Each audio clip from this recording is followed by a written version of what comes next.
নমস্কার, কেমন আছেন সবাই? আশা করছি সবাই অনেক ভালো আছেন। একটি নতুন ভিডিও নিয়ে চলে এসেছি আর এই নতুন ভিডিওয় আপনাদের সবাইকে স্বাগত জানাই।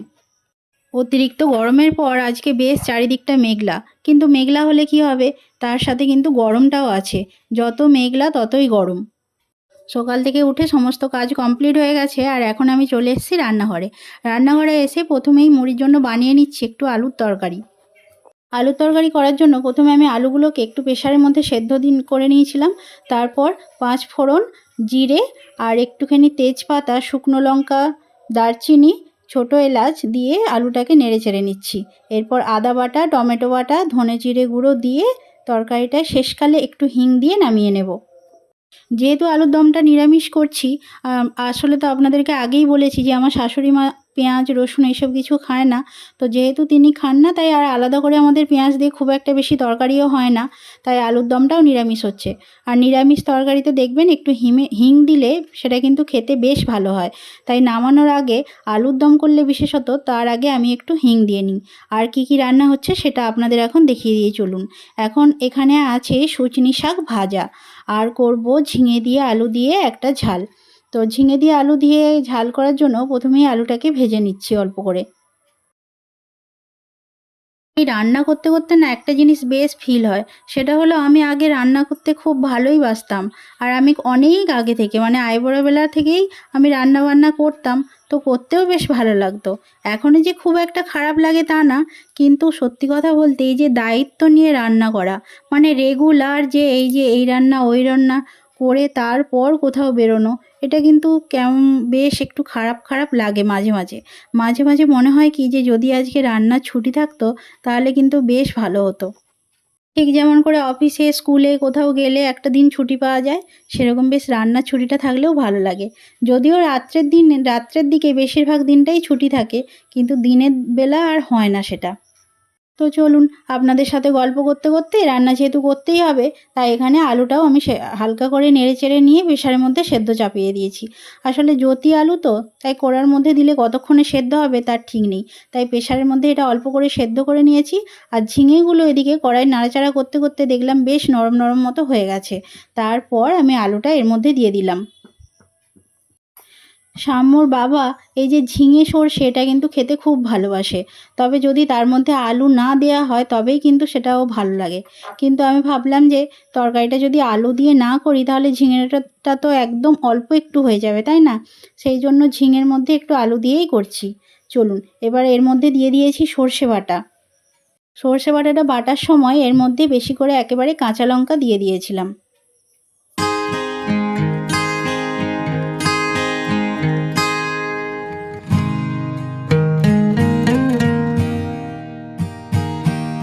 এবার নামানোর আগে এর মধ্যে দিয়ে দেবো একটু সর্ষের তেল। সর্ষের তেল দিয়ে তারপর 1 মিনিট মতো চাপা দিয়ে এটা এবার নামিয়ে নেব। এদিকে তরকারিটা হয়েই এসছে আর ওদিকে প্রায় ঘড়িতে 10টা মতো বাজে। তো সাম্যকে এবার একটু মুড়ি দিয়ে দিই, কেননা এরপর এখন যদি না মুড়ি খায় তো এরপরে আর কখন খাবে, তখন আবার ভাত খাওয়ার সময় হয়ে যাবে। এমনিতেই তো খেতে যা সময় লাগায় পুরো ঘন্টাখানেক তো লাগাবেই। তো সেই জন্য ওকে ওদিকে মুড়ি দিয়ে এসছি আর এদিকে তরকারিটাও হয়ে গেছে। আজকে এখানে পাশের বাড়ির এক মাইমা কত খেজুর দিয়ে গেছে। খেজুরগুলো কি সুন্দর দেখুন।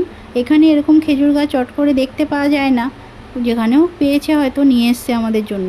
আসলে এমনিতে কিছু পেলে উনি আমাদের বাড়িতে দিয়ে যান। তো তিনি এখানে দিয়ে গেছেন এই খেজুরগুলো। আর অন্য দিন আমি স্নান করে রান্না করি, কিন্তু আজকে আর স্নান করার সময় হয়নি।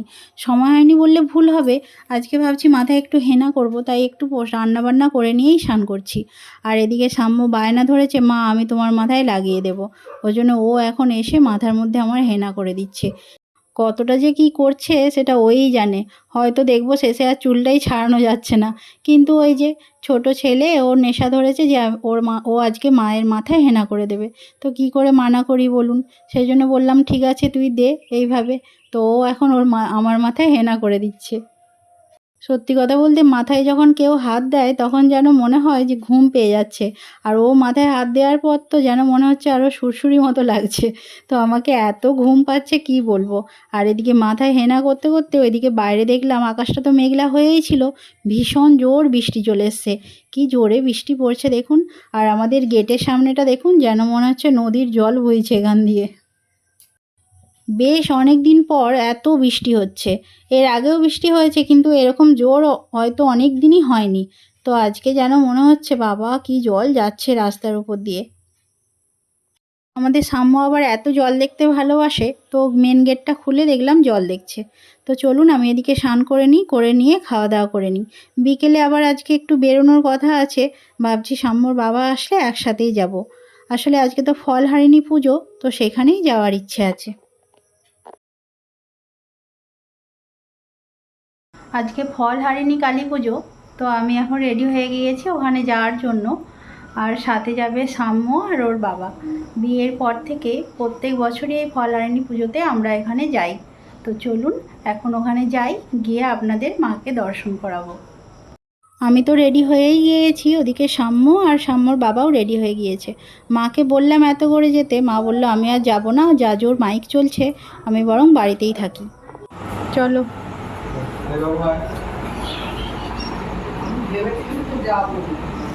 চলুন এবার আমরা বেরিয়ে পড়েছি। প্রথমেই আমরা আসছি এখন বেলতলার পুজোতে।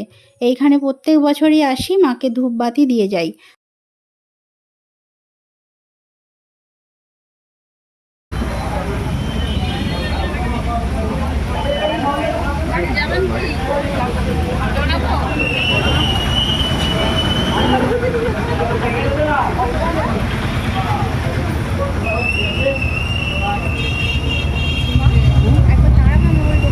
এখানে হয়ে গেলে আমরা যাব শ্মশানকালী মায়ের ওখানেও আজকে হচ্ছে ফলহারিণী পুজো। আমাদের এখান থেকে ওই মন্দিরটি পুরোপুরি দেখা যায় সামনেই একদম, কিন্তু মাঝখানে একটি নদী গেছে, তাই সেখান দিয়ে আর আসা যাচ্ছে না। তাই ওইখানে আসতে গিয়ে আবার আমাদেরকে অনেকটা রাস্তায় ঘুরে ঘুরে আসতে হচ্ছে।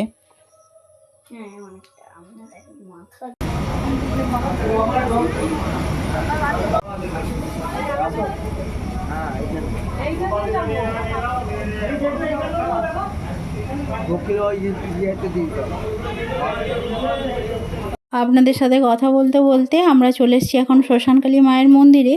তো এখন এখানে এসে আগে প্রথমেই পুজোটা দিয়ে নিচ্ছি, তারপর মায়ের কাছে ধূপবাতি দেব। কত লোক হয়েছে দেখুন, আজকের দিনে এখানটা পুরোপুরি ভর্তি হয়ে থাকে লোকে। যেহেতু পাশেই শ্মশান, তাই আজকের দিনে যেমন বেশ সুন্দরভাবে এখানে আসতে পারছি, অন্য দিন কিন্তু আসলে বেশ গা ছমছম করে। আর কারো করে কিনা জানি না, তবে আমার কিন্তু বেশ করে। কেননা ওই যে মরা পোড়ানোর যে শব্দটা হয় না, তো সেটা থেকেই কিন্তু আমার বেশ ভয় লাগে। আর শ্মশানে মরা পড়বে এটাই তো স্বাভাবিক, কিন্তু আজকের দিনে দেখুন, আজকের দিনে কিন্তু একটুও ভয় লাগছে না, বরং বেশ ভালোই লাগছে। চারিদিকে অনেক কিছু বিক্রি বাটাও হচ্ছে, সেই সাথে বসেছে অনেক দোকানদানিও।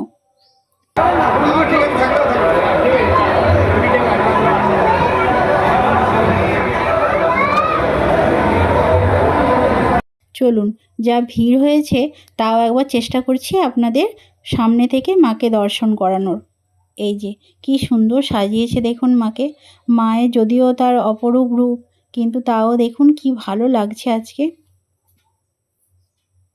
এটা কিন্তু বেশ অনেকটা জায়গা জুড়ে। চলুন একবার আশপাশটা আপনাদের দেখিয়ে দিই। এই যে দেখতে পাচ্ছেন, এটাই হলো এই রাস্তা। তবে এটা দুভাবে তিনভাবে আসা যায়, মানে দুদিক তিন দিক দিয়ে এর কিন্তু রাস্তা রয়েছে। আর এর মাঠটি হলো কিন্তু বিশাল বড়। এই যে মাঠটি, আজকে মাঠটিতে জল জমে আছে, কেননা দুপুরবেলায় তো দেখলেন কি বিশাল বৃষ্টি হয়েছে। তো সেই জন্য মাঠের চারদিক বেশ জল জমে আছে, নাহলে হয়তো আরও দোকানদানি হতো। তবে যে কটা দোকানদানি হয়েছে সেগুলো কিন্তু খুব একটা বেশি বিক্রি হচ্ছে না, কেননা ওই জলের মধ্যে ছ্যাপাক ছ্যাপাক করে কেই বা বেশি জিনিস কিনবে, তাই না? শুকনো হলে দেখতেন এটাই অনেক কিছু বিক্রি হচ্ছে হয়তো। আমরা যেহেতু এখানে এসেছি খালি হাতে কি যাব, তাই ভাবলাম যে জিলিপি বসেছে ওখানে যাই, বরং জিলিপি কিনে নিয়ে আসি। সাম্য সঙ্গে এসেছে, তো সাম্যর পছন্দের খাবার হলো এগ রোল। সেই জন্য ওর বাবাকে বলছে এগ রোল খাবে, কিন্তু আবার বাড়িতে গিয়ে এগ রোল খেলে আর ভাত খাবে না, কেননা এখনই ঘড়িতে প্রায় 9টা 15 মতো বাজে। এরপর বাড়ি যেতে যেতে 9:30 কি 9:45 মতো বেজে যাবে। তারপর ও কিন্তু আর কিচ্ছু খেতে চাইবে না। এই এগ রোলটা খেলেই ওর পেট ভরে যাবে। সেই জন্য ওর বাবা বললো তোকে বরং এগ রোল খেতে হবে না, তার থেকে জিলিপি নিয়ে নিই, কালকে বরং খাবি। তো সেই জন্য জিলিপি নিয়েই বাড়ির উদ্দেশ্যে এবার রওনা দিতে শুরু করলাম। তার আগে এই যে মাঠটির জল পেরোতে হবে, তো সেটাই শুরু করলাম। আর রাস্তার মাঝে এসার পথে দেখলাম যে আমাদের একটা ব্রিজ হচ্ছিল এইখানে রাস্তার ধারেই, আমাদের বাড়ি থেকে অল্প একটু দূরেই। তো তো দিনের বেলা আসা হয়, কিন্তু বেশ কদিন আসেনি বলে এটা আর খেয়াল পড়েনি। আজকে দেখলাম বেশ অনেকটাই কাজ এগিয়ে গেছে। তো চলুন এবার আমরাও বাড়ির পথে যাই। সেই সাথে আজকের ব্লগটি এখানেই শেষ করছি। আবার দেখা হবে পরের একটি ব্লগে। ততদিন আপনারা সবাই সুস্থ থাকবেন, ভালো থাকবেন। নমস্কার।